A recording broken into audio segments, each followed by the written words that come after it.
বিসমিল্লাহির রহমানির রহিম। আসসালামু আলাইকুম। তাসকারাস কিচেন থেকে আপনাদের জন্য আরেকটা রেসিপি নিয়ে এসেছি। আজকে আপনাদের সাথে আমি শাপলা ভাজির একটা রেসিপি শেয়ার করব। এই তো আমি শাপলা নিয়েছি, অনেক লম্বা। এবার এই শাপলাটাকে আমি এভাবে করে আঁশগুলা ছাড়িয়ে নিচ্ছি। এটা হাত দিয়ে এভাবে করে আঁশগুলা একটু ছিলে নিব।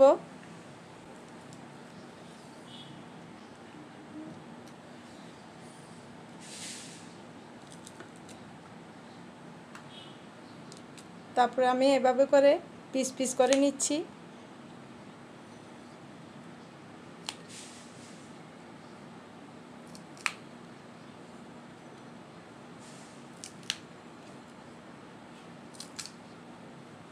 এভাবে করে সবগুলো আমি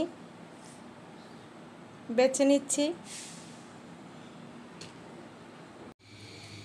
এবার আমি শাপলাটাকে ভাজি করে নেব।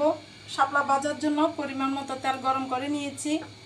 দিয়ে দিচ্ছি অল্প পরিমাণে পেঁয়াজ, কিছুটা রসুন কুচি,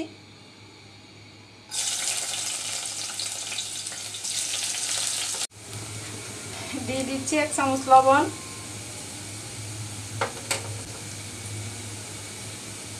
দিচ্ছি 1 চামচ হলুদের গুঁড়া,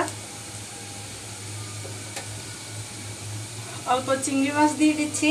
চিংড়ি মাছ দিয়ে ভাজি করলে বেশি মজা হয়। আবার চিংড়ি মাছ ছাড়াও শাপলা ভাজিটা কিন্তু খুব মজা।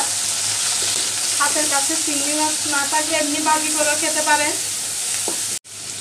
এবার দিয়ে দিব আমি শাপলাটাকে একটু আঁশ ফেলে আমি এভাবে করে পিস পিস করে নিয়েছি।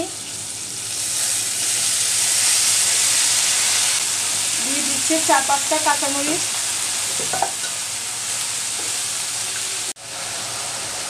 আমি আর কোনো মশলা অ্যাড করবো না, একটু শুধু সামান্য হলুদের গুঁড়া দিয়ে ভাজি করছি। শাপলাতে বেশি মশলা দিলে কিন্তু স্বাদটা তেমন লাগে না, আমার কাছে মনে হয়। কম মশলায় ভাজি করলে কিন্তু খুব মজা।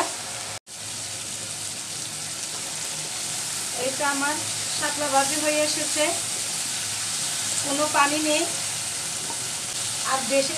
আর আরও বেশিক্ষণ রাখলে একদম নরম হয়ে যাবে, বেশি ভর্তা ভর্তা টাইপের হয়ে যাবে। এই জন্য আমি একটু গোটা গোটা থাকতে নামিয়ে নিব, এর চেয়ে বেশি নরম করব না। এই তো হয়ে গেল আমার চিংড়ি মাছ দিয়ে শাপলা ভাজি। দেখতে এরকমই হয়েছে, মাশাআল্লাহ, আলহামদুলিল্লাহ, খুব সুন্দর হয়েছে। আপনারা একবার আমার মতো করে ট্রাই করে দেখবেন, খুব মজার একটা রেসিপি। আমার এই শাপলা ভাজির রেসিপিটা আপনাদের ভালো লেগে থাকলে আমার রেসিপিটাকে একটা লাইক দিবেন, কমেন্ট ও শেয়ার করে দেবেন, যেন সবার কাছে পৌঁছে যায়। আপনাদের সবার সহযোগিতা কামনা করছি। আজ এই পর্যন্তই। আল্লাহ হাফেজ। আসসালামু আলাইকুম।